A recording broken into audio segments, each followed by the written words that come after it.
Hi everyone, thank you for joining us for our Google Hangout this afternoon. I'm joined by some of our Horizon program interns, so that's our gap year program. So firstly I'll introduce myself, I'm Jihan, and then I'll hand over to my guests to join themselves. Dylan, introduce themselves. Hi, I'm Dylan, services client, public sector client, and I'm in testing right now. Hi, I'm Harriet. I used to be working in products and doing data migration, and I've just switched to my second project with a new client, which is in FS, which is the financial sector. Hi, I'm Liam. I work for a large media client and I work in integration. Hi, I'm Annie. I work for the same client as Liam and I'm in testing. Brilliant, thanks guys. So my first question to you all is, why did you decide to take a gap year and join us on our Horizons gap year program? I'd always planned a gap year, so I applied for a few places, different consultancies, accountancies, places like that. But I ultimately chose Accenture because I thought I'd fit in here the most and proved right.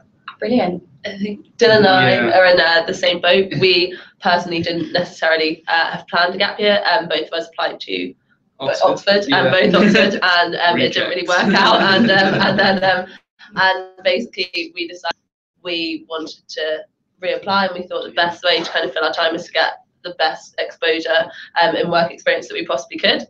Doing some surfing, personally this one appealed to me the most, and I don't know about you, this is actually the only one that I applied to, and luckily got it. That was probably a bit of a putting my all eggs in one basket, but yeah, that's kind of why I ended up doing it. My gap year was completely unplanned. We had this fair at my school and I bumped into an Accenture stall and spoke to a really, really friendly girl who was like, I'm loving it, you've got to do it, you've got to do a gap year, seize the moment. And I was like, yeah. I was like, I'm doing a gap year. And everyone was like, Annie, what are you doing? It's completely unplanned. I was like, nope, doing it. So yeah, I only applied to Accenture, was successful, and that was that really, just did it. Yeah, it sort of happened. Fantastic, that sounds really cool. And how have your first few weeks been? Really intense. Yeah, tiring. You get dropped straight into the deep end. I mean, the first week is training, which is really fun. You meet new people. Really fun. Great people. Yeah. And then, it's like second week, you get dropped straight into your project. And it's a really steep learning curve. You go straight in at exactly what you're kind of, there is no differentiation between intern, analysts. You're treated the same, you get the same kind of projects, you get the same exposure, same managers, same everything. And it's just it was definitely a very steep learning curve because there was just so much. Obviously the training week can only teach you so much because every client's different. And so then when you were kind of thrown in, it was just took a bit of time to get your head around. I've done this twice now, getting my head around 2 different clients. But yeah, you learn so much. I completely agree. I had no knowledge of Excel. Could not add up a row of numbers at all. And in the first week, they were like, right, you've got to do this, that, and the other, all these processes on Excel. Yeah, but classic VLOOKUP. And I was just like, it's so classic. But I was like, what? I was like, what is going on here? I'm out of my depth. Second week in, picked it all up. I probably never learned as much in a week as I did. It was so intense. I came back and went straight to bed every night. But yeah, intense, but really fun. I've got really, really cool people on my project. So I think that's a testament to the sort of support network you have, and that everyone goes through that process, no matter if they're a manager or an MD. They've all started off not knowing anything about that project. My manager or my managing director, which is big level, that's where you want. And he was an intern. He was on his ACG. He was an analyst. He's come right from the bottom all the way through. So he'd sit down there were 3 interns on my project and just kind of be like, guys, I completely know where you're coming from. I may now look like I'm kind of exactly what I'm talking about, and now I do, but it took me so long to kind of understand everything. And I understand. He's like, I sympathize so much with how intense this is, but you will get the hang of it. And he was so right. By the end, it was just I can't believe how much I get this. Without not sounding cocky, but it just you just slip into a regime and you just understand it. It's very weird. Yeah. I feel like on my project, all the analysts, even consultants, they're like, how old are you again? And you're like, because they don't know. Because when you're at work, they don't know. How would they guess? We'll look more or less the same. They're like, how old are you again? When you're 18, 19, they're like, wow, so You haven't so you haven't been to uni, and they're like, well, they've got a lot of respect for it. Yeah, definitely. Because there aren't that many work. interns, and they're just like, they don't realise it, which I think is always really flattering. I'm like, I kind of love being like, oh, I'm only 18, but yeah, no, agreed. Everyone's on the same page, I feel like. That's really nice to hear. And in terms of your day-to-day roles, what are you actually doing day to day? Is it quite different from each other? I don't know if you want to go into a little bit more detail. Liam, do you want to start first? Yeah. My day to day is probably quite similar. Sort of like each day, we always have like daily meetings, things like that, are always the same.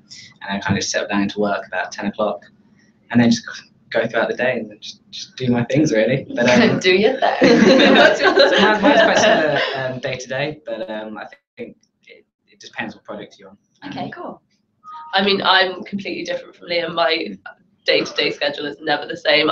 The one thing that stays the same is normally the time that I get into the office, and normally the time that I leave. That obviously changes depending on kind of where we're at in the project. But I mean, I've been with my old client, we were very much towards the end of a project, and so I was kind of tying up all the loose ends, and so everyone was in a place where everything was happening, and so everything was changing. It was all very live as it happened. This is kind of, this happened, we need to sort out this changed, and this. So there was never going to be a day that was the same. That was kind of inevitable. Whereas I think the role that I've switched into now, it is a really young project. It's in like its fledgling stages. So it's, again, seeing a completely different side of things, which is really useful. But it means that there's going to be way more structure to so I've already had 3 catch-up meetings in the space of a week. We have like one every 2 days. So Monday, Wednesday, Friday, team meeting every week. And it's very much like everyone has their role, whereas in my other project, it was all hands on deck. We just need to get this done. So it's really good to see 2 different sides of things, but that meant that I literally could go into the office and be thrown into something completely different. So I mean, it meant that I had to go in with like a so I kind of like went in with a bit of a open mind. But yeah. And Dylan? So I guess in testing, and I guess I'm very much on the sort of, I have a routine, so I'll go in at like 9 and I'll leave maybe 5:30ish. But yeah, I guess it's very much nice, very nice. Oh yeah. But yeah, so I very much have a routine, and it's meetings and stuff, but there's a sort of fixed role. So I'll be doing very similar stuff, testing the system that I don't know how much I can say, but implementing.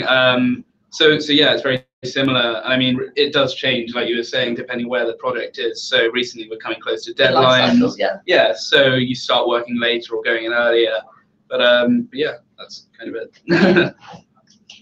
Mine is basically the opposite from Harriet. So when I first started, it was like reporting. That's what I did. So reports. So I updated all the spreadsheets, updated everything, got it all into a report, sent it off, and it was so structured. Like by 12:30, this had to be reviewed.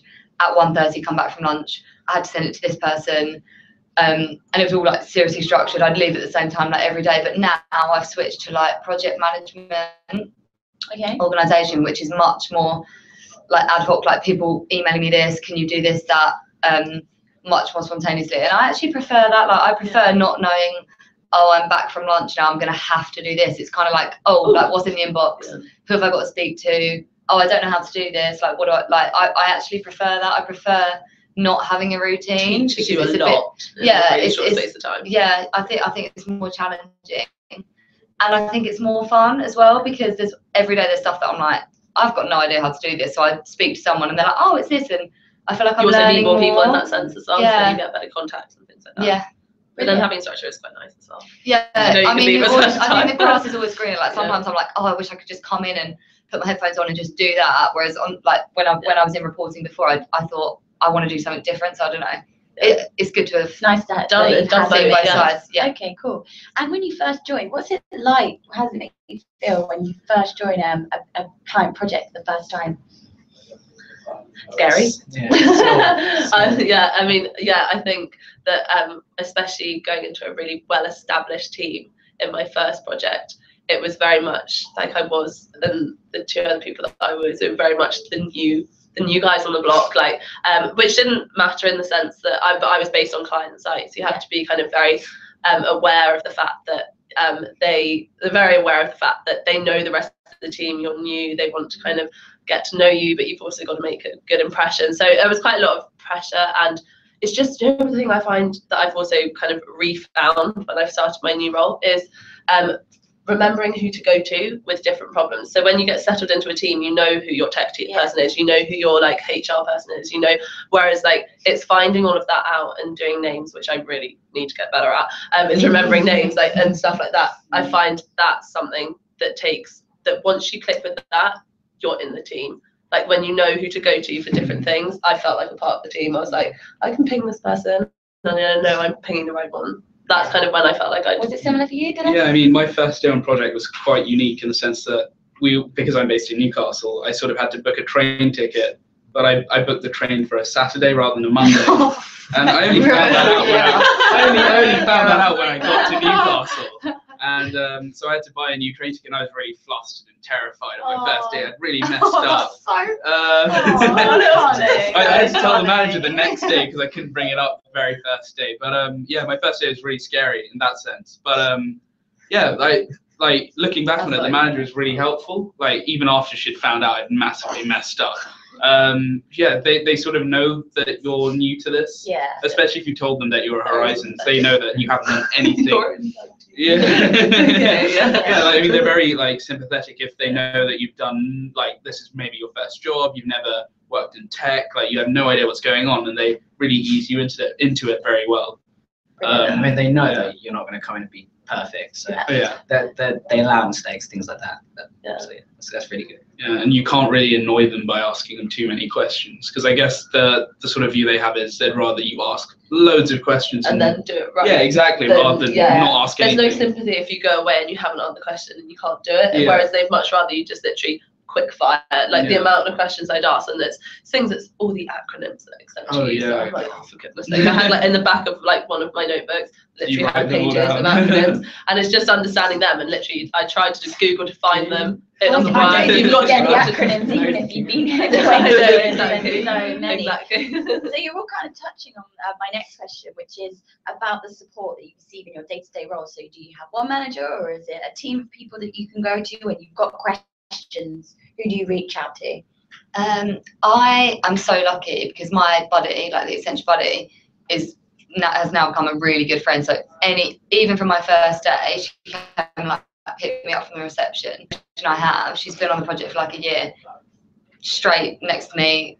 Sam, what's going on here? I need help with this. Yeah. And that's great. But also I'm really lucky because my manager is an absolute gem, and I feel so comfortable to ask him anything. No question is too stupid, like a ping or a face-to-face, like, I've forgotten this on Excel, how do I do this? Like even when someone, I can't remember what, someone asked me to like set up a diary, like a diary event. No idea how to use Outlook. I was like, to my manager, who's obviously I've been at Accenture for like 7 years. He's like, oh yeah, no problem. So like, I feel like no question is too stupid. I've got loads of people that I can ask. I've never ever actually felt that I can't ask. And I think if I did feel like that, I'd be. I mean, that's not a nice feeling to feel like, oh, you're on your own. I have not felt like that once. Maybe it's my project, but I don't think it is, to be honest. I've not. I don't know about you guys. Like, I think I was quite lucky in the sense that on my first day after messing up my train tickets, my buddy. I was terrified, guys. Okay. Anyway. We all get assigned like a buddy before we go up onto our projects, but my buddy was on holiday. So I got there, I didn't have my buddy, like, I was properly, I don't know, but it was really nice because there's a guy there who just joined straight out of uni months, so he'd been there 2 months before me, and he was pretty much in the same boat, but a bit ahead of on the learning curve, and yeah, he sort of became my de facto buddy in that I started asking him questions, and now we're really good friends, and whenever I ask questions, my assigned buddy. I think that's like a testament. Oh, I know politics. Right? But yeah, I think it's like a testament to how everyone's really open to giving help, no matter what stage they're at. There's you obviously know who's analyst, who's consultant, who's manager, who's senior man, but in terms of who you can go to, it doesn't really seem to matter. Like if whoever's kind of free, who like is the one who's manning that side of the project.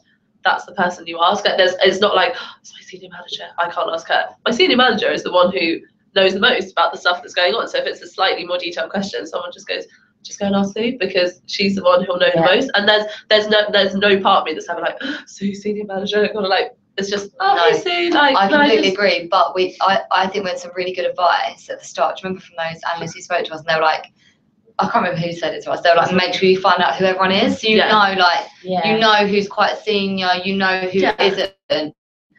Because I did that, right? I want to know the exact lowdown. Everyone on this floor, like, who are they? What are they? So you know, like, if someone emails you, how, like, the priority, who you want to speak to, and I think that's really useful. And I think it's quite interesting as well, because some people you're like, some people you're like, oh, they're really senior, or they're an analyst like me, and I think that's really helpful to know. Yeah. What you guys are up to after our Horizons program, because obviously it's only 8 months. Dylan, do you want to start? Again. So yeah, I'm on a 2-month internship with a think tank called the IEA. So yeah, I'll be doing that for 2 months straight after Accenture, and then I'll be traveling for the next 2 months. The 2 months after that. Wow. And I'm not really sure where yet. So I'm traveling. I'm going for, that's kind of one of the main like things that really suited me for the whole 8-month gap year, because there are obviously a few around this time which are year-long ones, but that just didn't kind of fit what I wanted. So I'm doing 2 months in Asia with actually people I've met on the scheme. So Annie and I are going with another group of like, there's loads of us. There's actually tons of us. It's like all Amazing. kind of girls. descending, all girls, All descending. girls? Yeah, I think so. Descending on like Asia. Watch out, Asia. Yeah, watch out. Like, we've all got different places that we all want to go, but So we all meet up somewhere and spend a couple of weeks and then go off like, and all we've do got our own pairs. thing. Yeah, we're all kind of going anywhere. So I think I'm doing 2 months Asia and then like 2 months in Africa or something. So, really well organised. It's not really organised. How about yourself, Liam? I'm spending a couple of months trekking to Everest. Wow. Not Round climbing of it, not applause. climbing it, but no, it's about 5 weeks trekking to the base camp, and then 4 weeks trekking back, and then spending some time in Nepal. So that'd be good fun. That's amazing. That sounds so lovely. Just some company. That's so good. And so I know obviously you guys have only kind of just joined, but has the scheme given you more of a clear idea about what you want to do in your future careers? I would say, if I hadn't worked here, I wouldn't know about the grad scheme, for one. No, And I would say that now I know that when I come out of uni, having already taken a year out, I'm not going to take another year out. I'm going to definitely try and get straight into a grad scheme. straight into a grad scheme and work. But I don't know, like, I'm still going to uni to do my degree. Like, it hasn't changed my idea of what degree I want to do in that sense. Like, I'm still definitely going to do history, which isn't really anything useful for management consultancy. But then everyone has every kind of degree. Like, there doesn't really matter. There's no set. There's no like mold at all. So I don't know if it's changed my. I think the problem is I didn't know what I wanted to do anyway. So it's hard to know if it's changed it or not. In that sense, because I was never set fully on anything. It's given me like a huge taster into business life and just the ways of like a really big international company. I definitely want to come back to the city. Can't work out yet what I want to do. But I just it's tricky. How about you guys? So I think for me, I came in with a clear idea of where I wanted to end up, which wasn't actually management consultancy. It was like finance. But then I guess doing this program has given me 8 months of solid experience, which would be great use for whichever industry I went into afterwards. But I mean, I've got 3 years of uni ahead of me, so I've got time to sort of contemplate whether consulting's still for me or whether I want to go into finance. So I guess it's just too far ahead to really make any solid decisions about where I'd want to be at the end of that. You've got lots of time. Yeah. And yourself? I don't think I've made up my mind by doing this, but what I think is good is that it gives you a really good network. Yeah. So wherever there's true. someone in somewhere. So if you want to go into finance, someone from Accenture in finance will know someone. So You're in every client. Yeah. So even if you don't want to end up working at Accenture, it still opens the doors to lots of other careers. So true. Brilliant. And how do you network at Accenture? Meet like-minded people?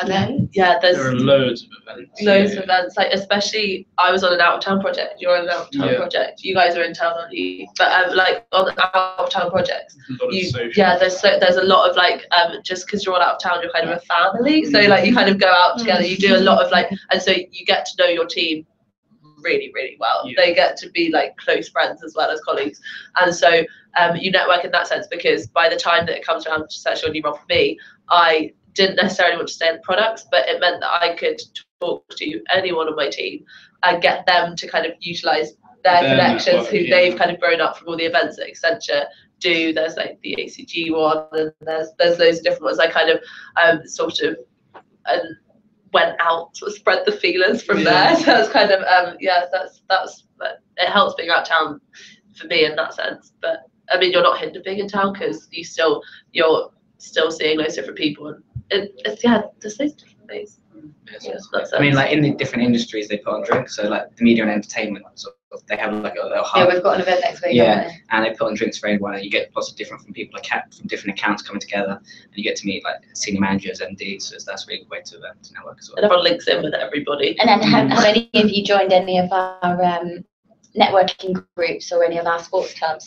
Netball. We've done netball. I've done Which is that. so fun. Really nice, like because you just meet like people just want to kind of get out and do something. And obviously, it's hard in London because it's so big to join a club and to just get people together. Whereas it's this like netball's Tuesday night, Canary Wharf. Afterwards, we always go for a drink or something, and it's just like it's good.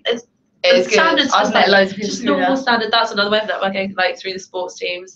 So like the standard's not like I was really worried. I mean, really bad. We played the best team they got absolutely thrashed. We were like, we need to go for a drink. We lost so bad, but we've all stayed in contact since. Yeah, like, exactly. It was great. And I've I've also done the mixed hockey, which was so much fun. And you kind of meet a lot of like I was actually playing hockey with my friend's senior manager, who then goes like, "Look out, Harriet! Like, be nice to her. She's really rusty." So yeah, and you just meet a lot of people in that sense. And after that, they ordered a Domino's. You just get chatting to like loads of people, and that I miss team sports. And that's like I miss school sports. Yeah. And so to have the option to like, because there's something special about being in a sports team, and to have that option again with like different people, again all completely different levels, interns up to like top. There's like no difference, especially when you're a sports pitch. Brilliant, that sounds really cool. And so I've got one final question for you all, which is, what piece of advice would you give to someone thinking about applying to our Horizons program? Well, yeah, I think the mistake I made with another application for another program I made for a gap year, it was to apply really late because there was a deadline, and I thought, okay, if I apply before the deadline, they'll collect all of them, and then they'll look and take the best. That's not really what they do. They sort of go, first come, first served. Yeah, that's what it is. So yeah, that would be one piece of advice. I'd say do your research. I think that really helped me in both my phone conversation and my assessment centre day. It's just, it's not that you ever quote from them and you never really name drop the client that the kind of the research has been about, but it just gives you a sense of how Accenture deal with a client and how you do stuff and how the way that the system works, the type of programs that they integrate. And it just means that when you get to your assessment centre day and you can just throw in this one that you know they've used and you know it kind of sympathises with the priorities that Accenture have, it just shows that you've done that little bit more that really, really wows, I guess. Yeah, it does definitely help. Advice? I'd probably say try and really understand what Accenture is, because we do so many different things that it's quite hard to sort of have like a core definition of what Accenture is. So really read up about them, do your research, and really make sure you sort of align to their core values, because it's a really big thing here. And if you don't fit into that sort of culture, then you probably won't enjoy your time here. So I think that's probably the best advice I can give. I would say be ready for anything. Like, some people come thinking, I'm gonna like live in London, work in London, and then they get shipped out to Hook, Peterborough, Manchester, and they're all great accounts. But if you're not ready for that, then it's not for you. I think you have to be really open. You can't set your heart. No, you can't. You have to be ready for a surprise, because it's randomly allocated. Like, you could be anywhere. You could be Edinburgh. So if you're like, if that's not for you and you want to just be in London, then Accenture's not for you, because on your second project you could be in London, like loving it, and then second project, go out somewhere else. So I would say just be prepared to get up and go, because you get a week in London and then it's like, right, off you go. On that train. That's what I'd say. Just be open, be flexible. Well, thank you guys. I think they were all really valuable pieces of advice. And thank you so much for your time. I think it's been really interesting and informative on our first Horizons Hangout. If any of you are interested in applying to Horizons or want to find out more about the program, you can visit our website, accenture.com/grad blog. No, accenture.com/UK grads, and you can also visit our graduate blog, where we've actually got some of our Horizons guys are in, blogging about their day-to-day roles. Anyway, we're going to get going because it's a Friday, and we'll leave you to enjoy your weekend. Thank you, everyone. Bye. Let's stop broadcast.